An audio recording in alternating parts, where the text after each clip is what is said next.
ఇవాళ ప్రకాశం జిల్లాకి ముఖ్యంగా అద్దంకి పచ్చూరు కాన్స్టిట్యున్సీలకి రైతాంగానికి నీళ్లు అందించే Sagar canal Addanki branch canal దగ్గర 18వ మైలు దగ్గర నేను కానీ నాతో పాటు సహచర రైతులు కానీ అందరూ కూడా ఇక్కడ రావడం జరిగింది.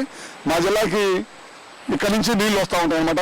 గుంటూరు జిల్లా తర్వాత మా జిల్లాకి ఇక్కడ నుంచి నీళ్ళు వస్తూ ఉంటాయి. దాదాపు 2.5 లక్షల పైన ఎకరాలకి సాగునీళ్ళు అందించే ప్రదేశం ఇది.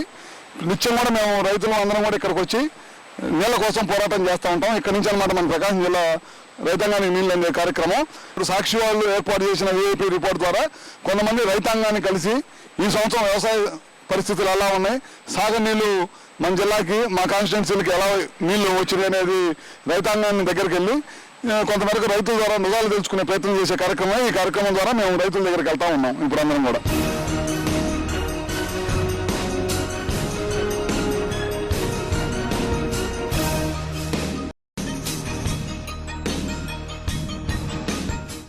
ఇవాళ మనం కొప్పరం మేజర్ మీద ఉన్నాం, సంతమాడూరు మండలంలో. ఈ కొప్పరం మేజర్ మీద దాదాపు 40 నుంచి 50 క్యూసెక్కులు నీళ్లు విడుదల కావాలి. ఈ సంవత్సరం రైతాంగం చాలా ఇబ్బందులు ఉన్నారు, సరిగ్గా నీటి ప్రవాహం లేక.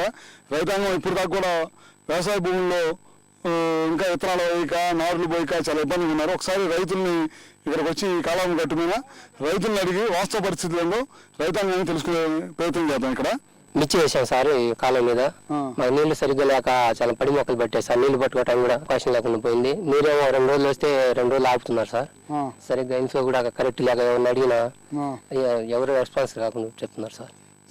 నీళ్లు ప్రవాహం కాలంలో సరిగ్గా రాకపోవటం వల్ల పంటలు ఎండిపోతా ఉన్నాయి అనమాట. ఇక్కడ మిర్చికి ఎకరానికి ఖర్చు ఎంత అవుతుంది? ఖర్చు 20,000 నుంచి 30,000 దాకా అవుతుంది సార్. ప్రస్తుతం కూలి వాళ్ళు కానీ మిర్చి మొక్కలు కొనటం కానీ మొత్తం కానీ కౌలుతో సహా 30,000 దాకా అవుతుంది సార్ మొక్కలు వేసేటప్పటికే. కానీ ఆ మొక్కలు వేసినాక నీళ్ళు లేక సకాలంలో నీళ్లు కట్టలేక ఆ మొక్కలు వరకు ఎండిపోతున్నాయి సార్.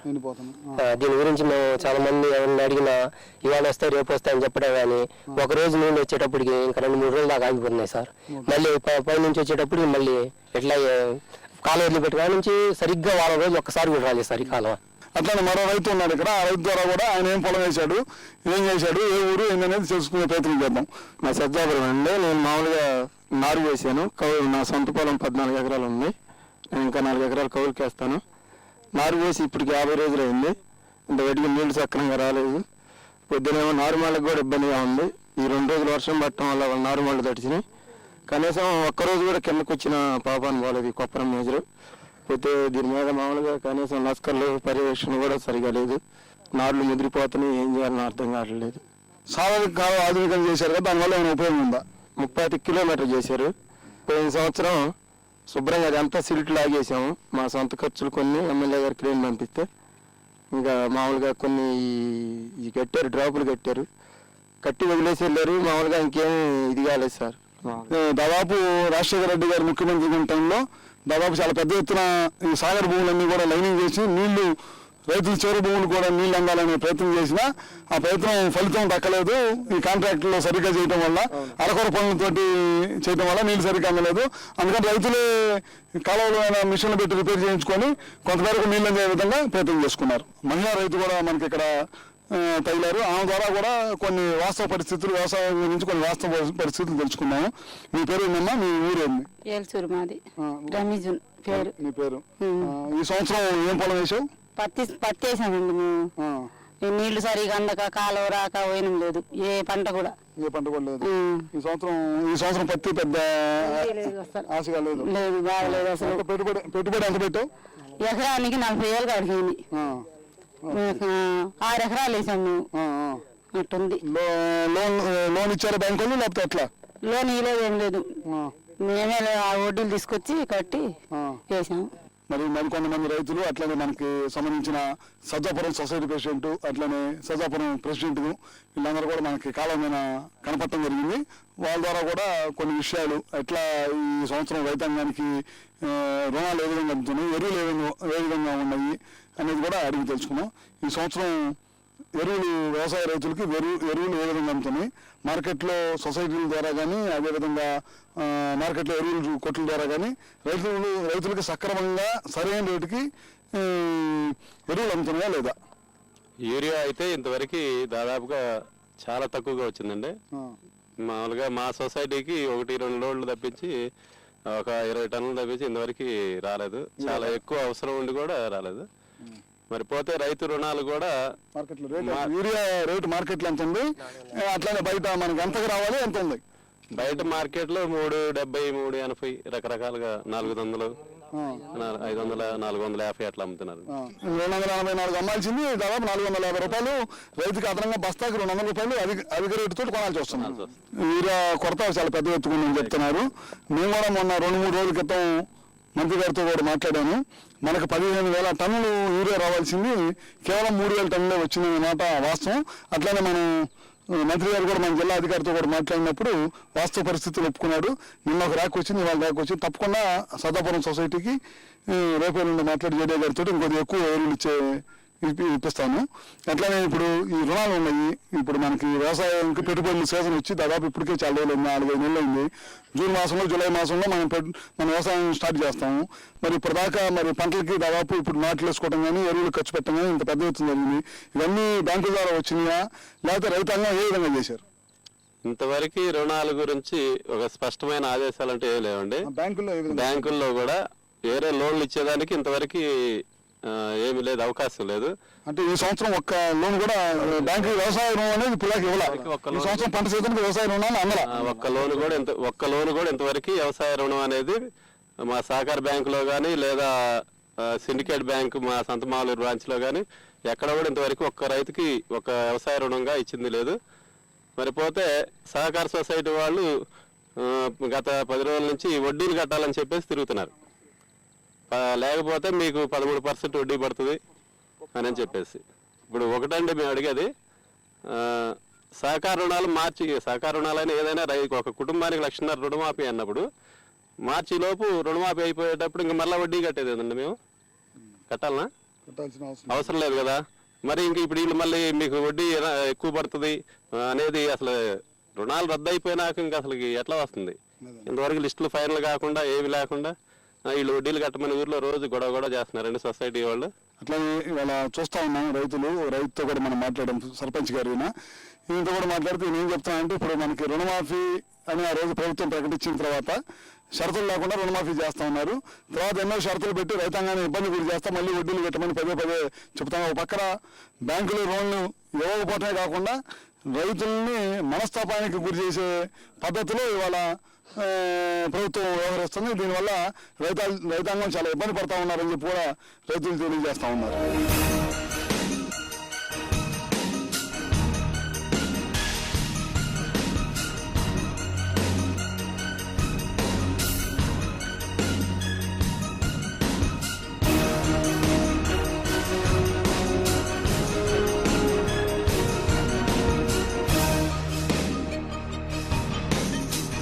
నీ పేరు? కోటేశ్వరరావు. నీకు ఎంత పొలం ఉంది? 2 ఎకరాలు. ఈ సంవత్సరం వ్యవసాయం ఏ విధంగా ఉంది? నీళ్లు సరిగ్గా వచ్చినాయా? ఎరువులు రేట్లు ఎలా ఉన్నాయి?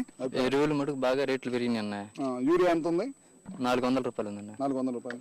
ఈ సంవత్సరం నీళ్లు నాట్లు ఇప్పుడు దాకా వేస్తున్నారు, ఎప్పుడు రావాలి? ఇప్పుడు దాకా ఇంకా వేస్తా ఉన్నారు. నీళ్ళు అందుకనే సార్. నీళ్ళు అందట్లా. కలుపులు బాగా ఆ రోజు మందు చల్లి వాన పడేసరికి గిట్లన్నీ దిగిపోయినాయి. కాలం అంతలో కాపేశారు. వారం రోజులు చేను ఎండిపోయేసరికి కలుపు బాగా పట్టిపోయింది. 20 మంది దాకా పడుతున్నారు ఎకరానికి వచ్చేసి. 3,000 రూపాయలు అతను కలుపుకే అవుతుంది. అంతే. 3,000 రూపాయలు అదనంగా కలుపు మాత్రమే 3,000 రూపాయలు ఖర్చు అవుతుంది మళ్ళీ అదనంగా. ఓకే. ఎందుకని కాలువలు ఆపడం జరిగింది?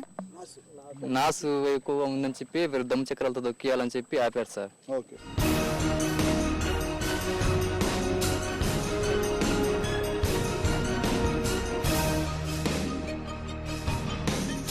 నా పేరు దిల్లి శ్రీనివాసరావు, మాది అడిగిపాలెం, సంతమాలూరు మండలం అండి.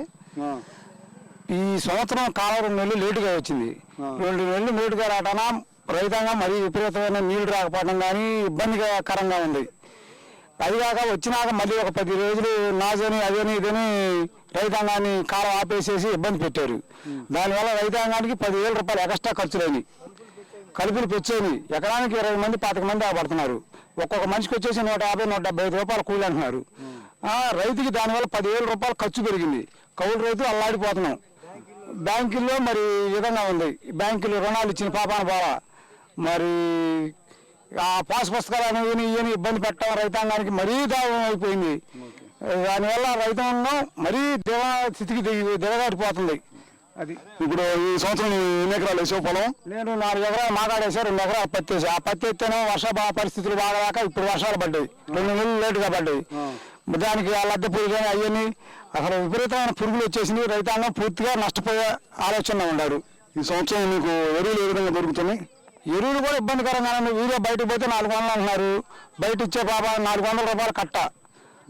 ఈ తదిమ ఒక రకంగా అంటున్నాయి కానీ యూరియా మాత్రం అసలు కొరత. ప్రభుత్వం దగ్గర చాలా పెద్ద ఎత్తున యూరియా నిల్వలు ఉన్నాయి, ఏం ఇబ్బంది లేదని చెప్పి మొన్న ఈ మధ్య మంత్రి గారు కూడా చెప్పారు కదా. మరి యూరియా కొట్లో దొరకట్లేదు ఇంకా? ఏది దొరికితే విడిగా బ్లాక్ లో దొరుకుతున్నాయి 400 యూరియా. ఈ కొట్టలోనేమో మన రైతుకు బ్యాంకులో లోన్ లేదు, దానివల్ల అవి తెచ్చుకునే పరిస్థితులు కూడా అభిమానంగా ఉంది.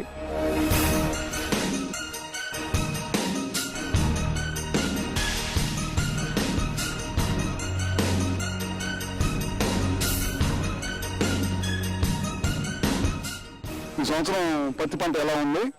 ఎన్ని ఎకరాలు మీరు వేశారు? మేము 4 ఎకరాలు వేసామండి. 4 ఎకరాలు అయితే 60,000 దాకా పెట్టుబడి అయిందండి. అది వచ్చేదని అర్థం కావట్లేదండి. పత్తిలా పగిలిపోయి అంతా గొల్ల తడిసిపోయిందండి. అంటే మీరు చెప్పేది ఏంటంటే ఇప్పుడు ఈ సంవత్సరం బాగుంది, కానీ నిన్న మొన్న పడిన వర్షాల వల్ల కొంత 3 క్వింటాల వరకు దెబ్బతినే అవకాశం ఎక్కువ ఉంది. దెబ్బతింది కాబట్టి ఇబ్బందిగా ఉందన్నమాట. దాదాపు పత్తి రైతులందరూ కూడా గొడవ చేస్తా ఉన్నారు. 5,000 క్వింటాల్ చేయాలని చెప్పి మన తెలంగాణలో కానీ ఈ చుట్టుపక్కల ప్రాంతాల్లో కానీ పత్తి రైతులందరూ కూడా గొడవ చేస్తా ఉన్నారు. దాని మీద ఎంత రేటు అయితే మన ప్రాంత రైతాంగానికి పత్తి రేటు ఎంత రేటు అయితే గిట్టుబాటు అయింది? 5,000 దాకా తెచ్చి ఉండాలండి. ఇంకా 5,000 ఉండాలండి. మరి ఈ సంవత్సరం వ్యవసాయం పెట్టుబడులకి బ్యాంకులు ఏమాత్రం మీకు సహకరించింది? బ్యాంకులు ఇంతవరకు ఏమీ లేదండి. రుణమాఫీ అన్నారు, ఇంతవరకు కాలేదండి. అవి ఎప్పటికైతే అర్థం కావట్లేదండి. చేస్తారో చేయరో అని అర్థం కాకుండా ఉన్నామండి. బ్యాంకులు వాళ్ళకి పోతే వాళ్ళు అప్పులు ఇవ్వట్లేదండి. మేమేం చేయాలో మాకే అర్థం కావట్లేదండి. 5 రూపాయలు వడ్డీ తీసుకొచ్చి వ్యవసాయం చేస్తే రేపు పొద్దున చేలు తాకట్టు పెట్టినా అప్పులు తీరట్లేదండి, అమ్ముకోవాల్సి వస్తుందండి. పరిస్థితి దారుణంగా ఉంది. ఈ ఎకరానికి ఎన్ని క్వింటాలు పత్తి దిగుబడి వస్తే మనకి వాళ్ళ ఉన్న మార్కెట్ రేటు ప్రకారం గిట్టుబాటు అయింది? 15 క్వింటాలు వస్తేనే గిట్టుబాటు అవుతుందండి మనకి. 15 క్వింటాలు తక్కువ అయితే మనకి రాదు. ఎన్నో పత్తి ఇదే మొదటి సంవత్సరం లేకపోతే రెగ్యులర్ పత్తి వేస్తుంటావా? 4 సంవత్సరాలు చేస్తున్నామండి పత్తి. ప్రతి సంవత్సరం పరిస్థితి ఏంది? ఈ సంవత్సరం పరిస్థితి పోయిన సంవత్సరం పర్లేదు అనుకున్నా, ఈ సంవత్సరం ఇంకా దారుణంగా అయిందండి పత్తి. బీటీ కల్తీ విత్తనాలు ఇవన్నీ జరిగేళ్ళకి పురుగు ఆగట్లేదండి, చల్లదోమ ఇవన్నీ వచ్చేస్తున్నాయండి.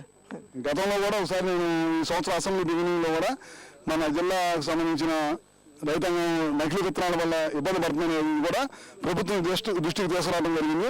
అయినా సరే ఇంకా రైతుల్లో కూడా ప్రతి చోట కూడా రైతుల్లో నకిలీ విత్తనాల వల్ల రైతులు నష్టపోతున్నాం అనేది కూడా ఇంకా ఎక్కువగా ఏర్పడుతుంది. ఈ విధంగా ఉంటే కనుక రైతాంగం చాలా నష్టపోయే అవకాశం ఉన్నది కూడా మీ ద్వారా తెలియజేస్తున్నాం.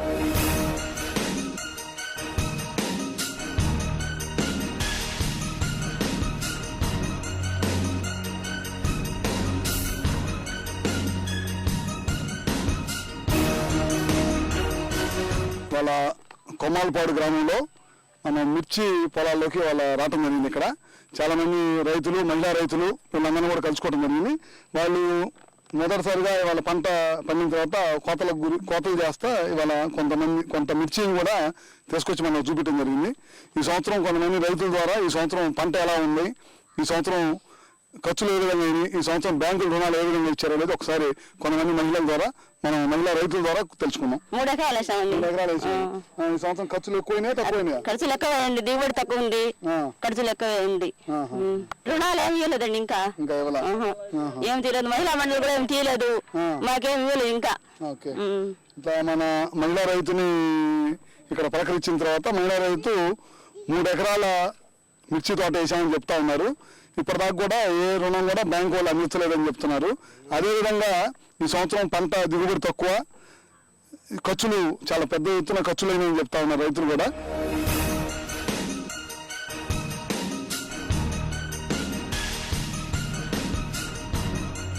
సాక్షి వాళ్ళు ఏర్పాటు చేసిన విఐపి రిపోర్టర్ అనే కార్యక్రమం ద్వారా చాలా మంది రైతులను కలవటం జరిగింది. రైతుల ద్వారా మరిన్ని సమస్యలు తెలుసుకోవడం జరిగింది. ఇంకా ఈ సమస్యలన్నింటినీ కూడా రాబోయే అసెంబ్లీ సెషన్స్లో కానీ అట్లానే అధికారులతో కూడా మాట్లాడి మా వంతు తప్పకుండా గతంలో కూడా ఎప్పుడు కూడా రైతాంగంతో అండగా ఉండే వాళ్ళం మేమందరం కూడా తప్పకుండా ఈ రైతాంగానికి అండగా ఉండి తప్పకుండా కృషి చేస్తామని చెప్పి తెలియజేస్తా ఉన్నాను.